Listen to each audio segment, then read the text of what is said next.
ఏం చేయాలి సీఎం ఫండ్లో రాపిద్దామా బిల్ అయిందా స్వామి అక్క బిల్ అయింది ఏమైనా ఉందా అక్క బీపీఎల్ కార్డు ఉందా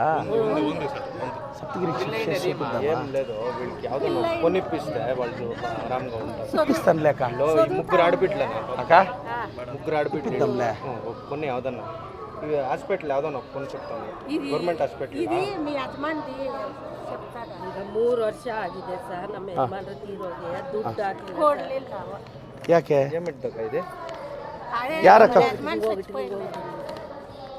అది కాదమ్మా ఇది కాదు కరా కింద పడు సాయి సూర్యనాకే అదే డమ్మి లేక అదే ఏ కొత్తది ఇస్తాంలేమ్మా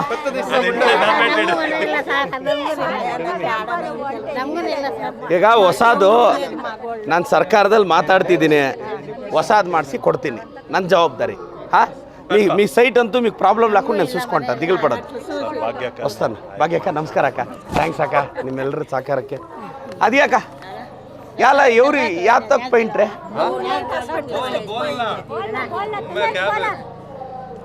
ಅನುಮೋದಿಸಲಾಗಿದೆ ಸಂಸ್ಕಾರ ಯೋಜನೆ ಅದೇ ಪದವೇಲ್ ಸರ್ ಅನುಮೋದಿಸಲಾಗಿದೆ ಅನ್ನೊಂದು ಬಟ್ వాళ్ళ ಅಕೌಂಟ್ಗೆ వచ్చింది ತಾಲೂಕು ಆಫೀಸ್ ಅವ್ರು ಯಾರಿದ್ದಾರೆ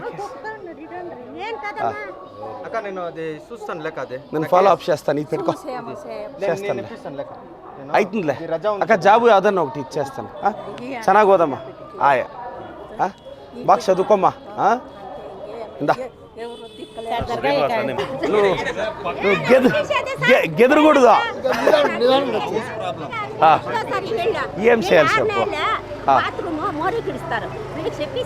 ఉండండి నేను మాట్లాడదు ఏం చేస్తాను టిఫిన్ తింటా లేదు టిఫిన్ ఇంకా లేదు దేవుని పూజ చేసేది నేను భక్తురాలు భద్రకాళి పూజ చేసేది నేను నీకు మంచిది కావాలా దీర్ఘాయుష ఉండే మంచిది కావాలా మీకు నాకు ఇంత అనుకున్నా నాకు ఇంకేమి వద్దు ಪಕ್ಕದ ಮನೆಯವರು ಯೂಜಡಿ ಕೊಡ್ದಿರಾ ಲೀಕೇಜ್ ಆಗ್ತಾ ಇದೆ ಅಂತ ಮೋರಿ ಬಿಡ್ತಾರೆ ನಾವು ವಾಸನೆಯಲ್ಲಿ ಹಿಂಗೆ ಅನಾರೋಗ್ಯ ಐತೆ ನೀನೇನು చేసేది సార్ ಅವ್ರಿಗೆ ಹೇಳಿ ಏನೋ ಮಾತಾಡಿರಿ ಆಯ್ వాళ్ళకి చెప్పినాం సార్ నువ్వు ఉండు నువ్వు ఊరికే ఉండు పో నువ్వు పో పండుగ చేసుకోపో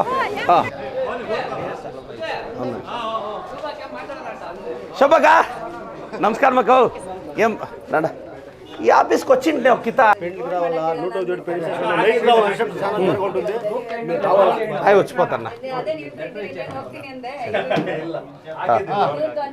సరేనా ಬಂದು ಹೋಗ್ತೀನಿ ಫಂಕ್ಷನ್ಗೆ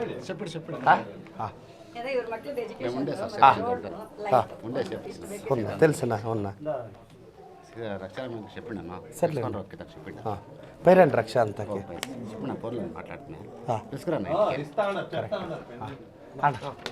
కూతురు కొడుకు చూస్తూ ఉన్నారు వాళ్ళకి ఇరువంతా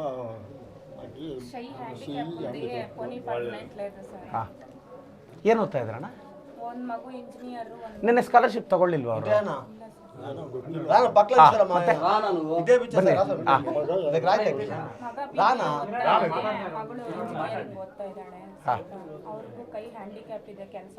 ಸರಿ ಅಕ್ಕ ಅವ್ರಿಬ್ರು ಸ್ವಾಮಿ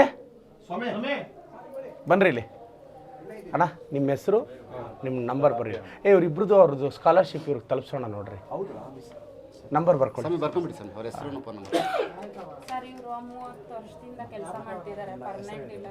ಅಕ್ಕ ಅದು ಯಾವ್ದ್ರಲ್ಲ ಅಕ್ಕ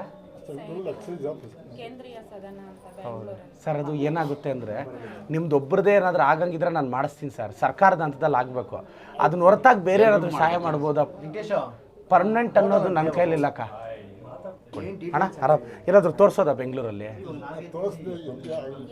ಯಾಕೆ ಬಿ ಪಿ ಕಂಟ್ರೋಲಲ್ಲಿ ಇಟ್ಕೊಳ್ಳಿಲ್ವಾ ಇರಕ್ಕ ಅಲ್ಲ ಅದು ಆಗೋದೇ ಅದಕ್ಕೆ ಇಲ್ಲ ಅದೇನಾಗಿರುತ್ತೆ ಅಂದರೆ ಅದು 11 ವರ್ಷ ಹುಡುಗಿನಲ್ಲಿ ಎಲ್ಲೋ ಹುಣಸೆ ಮರ ಕೆಳಗಡೆ ಬಿದ್ದೋಗಿತ್ತು ಈ 500 ಹುಣಸೆ ಮರ ಇತ್ತು ಅವಾಗ ಅಲ್ಲಿ ಏನೋ ಬಿದ್ದಿದ್ದು ತಕ್ಷಣ ಒಂದು ತಿಂಗಳು ಬಾಯಿ ಮಾತಿರಲಿಲ್ಲ ಹಾಸ್ಪಿಟ್ಲಲ್ಲಿ ತಗೊಂಡೋಗಿ ಆವಾಗ ಹಾಕಿರೋದು ಏನು ಅಂದರೆ ನಾನು ಉಳ್ಕೊಂಡಿರೋದು ದೊಡ್ಡದು ಆ ಭಗವಂತನ ನಾನು ಆವತ್ತಿಂದ ಭಗವಂತನ ಬೇಡ್ಕೊಂಡು ಮುಂದೆ ಹೋಗ್ತಾ ಇದ್ದೀನಿ ಏನೋ ಆವತ್ತಿಗೆ ಸಂಪಾದನೆ ಮಾಡ್ತೀನಿ ಊಟ ಮಾಡ್ತೀನಿ ಬಿಡಿ ನಿಶ್ಚಿಂತೆ ಇದ್ದಾರೆ ಫಾಲೋ ಅಪ್ ಮಾಡಿಸ್ತೀನಿ ಅಕ್ಕ ಬರಲೇನೋ ಥ್ಯಾಂಕ್ಸ್ ಅಕ್ಕ ಎಷ್ಟು ದಿವಸಗಳಿಂದ ವೆಯ್ಟ್ ಮಾಡ್ತಿದ್ದಾರೆ ಮಾಡಿದ್ರಮ್ಮ ಸಮಸ್ಯೆ ಇದೆ ಏನು ಹೇಳ ಮಾಡ್ತೀನಿ ಏನು ಸಮಸ್ಯೆ ಸರ್ ಅಂದರೆ ನಮ್ಮ ಅವರು 33 ಇಯರ್ಸಿಂದ ಮುನ್ಸಿಪಲ್ ಆಫೀಸಲ್ಲಿ ವರ್ಕ್ ಮಾಡ್ತಿದ್ದಾರೆ, ಬಟ್ ಅವ್ರಿಗೆ ಇನ್ನೂ ಪರ್ಮನೆಂಟ್ ಆಗಿಲ್ಲ. ಮೋಸ್ಟ್ಲಿ ಅದೇನಂದರೆ ಲಾರ್ಜರ್ ಸರ್ಕಾರದ ಲೆವೆಲಮ್ಮ, ನನಗೆ ಎಮ್ ಎಲ್ ಎಗೆ ಅಧಿಕಾರ ಇಲ್ಲ ಆ ಕೆಲಸ. ಯಾಕೆಂದರೆ ಪರ್ಮನೆಂಟು ಒಬ್ರದ್ದು ಮಾಡಿದ್ರೆ ಒಂದು 20-30 ಸಾವಿರ ಜನ ಇದ್ದಾರೆ. ಸರ್ಕಾರದ ಹಂತದಲ್ಲಿ ನಮ್ಮಪ್ಪ ಅವ್ರ ಬ್ಯಾಚ್ ಅವ್ರದ್ದೆಲ್ಲ ಆಗೋಗಿದೆ. ಅಂದರೆ ಎಲ್ರದ್ದು ಆಗ ಅವ್ರದ್ದೊಬ್ರದ್ದು ಪೆಂಡಿಂಗ್ ಇದ್ದರೆ ಯಾವ ಕಾರಣಕ್ಕೆ ಅಂತ ತಿಳ್ಕೊತೀನಿ. ಸೀನಿಯಾರಿಟಿ ಪೈನ್ తీసుకుంటారు సార్ ಹಾಂ ఒకరిదై నుంచి ఒకరు ಹಾಂ ನನಗೊಂದು ಕೆಲಸ ಮಾಡಿ ಉಮೇಶ್ వెనక ఉన్నారు అడగండి సార్ ఎట్లా ಸರ್ ಬನ್ನಿ. ಅದೇ ಇವರು 33 ಇಯರ್ಸಿಂದ ಇದೆ. ಏನು ಹೆಸರು? ಸರ್ ವೆಂಕಟರಾಮಪ್ಪ. ఎవరు మన స్లీపర్స్ ఏమో చూడండి పౌర కార్మికరు ಅದು 33 ವರ್ಷದಿಂದ ಇದ್ದಾರಂತೆ. ಅವ್ರ ಬ್ಯಾಚ್ ಅವ್ರದ್ದೆಲ್ಲ ಆಗಿದೆಯಂತೆ, ಇವ್ರದ್ದು ಆಗಿಲ್ಲ ಅಂತ ಇದ್ದಾರೆ. ವಿಚಾರಿಸಿ ನನಗೆ ಅಪ್ಡೇಟ್ ಮಾಡ್ತೀರಾ ಸರ್? ಆ ಡೀಟೇಲ್ಸ್ ಹಂಗೆ ತಿಳ್ಕೊಳ್ಳಿ, ನಾನು ಫಾಲೋ ಅಪ್ ಮಾಡ್ತೀನಿ ಯಾವ ಕಾರಣಕ್ಕೆ ಇದಾಗಿದೆ ಅಂತ. ಓಕೆನಾ? మాట్లాడతారు ಸರಿ ಅಕ್ಕ ಬರ್ತೀನಿ. ಸರ್ ಹಂಗೆ ಇದು ನಾನು ಪ್ರಾಜೆಕ್ಟ್ ಮಾಡ್ತಿದ್ದೆ, MCOM ಮಾಡ್ತಿದ್ದೆ, ಅದಕ್ಕೆ ಲ್ಯಾಪ್ಟಾಪ್ ಒಂದು ಬೇಕಿತ್ತು ಸರ್. ಗೌರ್ಮೆಂಟಲ್ಲಿ ಅಪ್ಲೈ ಮಾಡಿ. ಲಾಸ್ಟ್ ಟೈಮ್ ಮಾಡಿದ್ರೆ ಅದು ಕೊಡಲಿಲ್ಲ. ಮೋಸ್ಟ್ಲಿ ಈಗ ಯಾರಿಗೂ ರಿಲೀಸ್ ಆಗಿಲ್ಲ. ಅದು ಏನು ಅಪ್ಲೈ ಮಾಡಿ ಡೀಟೇಲ್ಸ್ ಇದ್ರೆ ಕೊಡಿ, ನಾನು CEO ಹತ್ರ ಮಾತಾಡ್ತೀನಿ. ಕೊಡಿ ಕೊಡಿ.